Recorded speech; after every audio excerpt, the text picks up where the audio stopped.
Hi, Micaela! Long time. Hi, Sunshine! Hindi naman halatang miss na miss mo yung kuya ko, di ba? Namiss ko talaga siya, kaya ako mo siya niyayakap siya kayo na nito. Teka, baka magselos yung jowa mo ha, baka mag-away kami. Oh, ingat lang. Eh, wala naman akong boyfriend eh. Wala ba? Wala ba? Ikaw talaga? Kala ko Alam mo meron. naman, ikaw na yung gusto ko maging boyfriend. Hindi, ganito.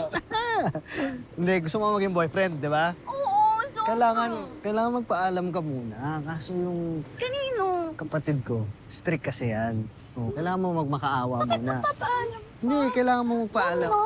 Saan ka pupunta? Hindi. Ito, seryosong usapan. Kailangan lang magpaalam talaga. Bakit? Hindi Ganun talaga yun, di ba? Pag maniligaw, kailangan magpaalam. O, usap muna kayo. Dito lang ako. Di ako alis. Makikinig ako. Kuya! Kausapin mo muna. Kumain ka na sa akin. Ayun ang may tatanong sa'yo. Sunshine, mabait ako. At saka bagay kami talaga ng kuya mo. okay. Ito, para tayo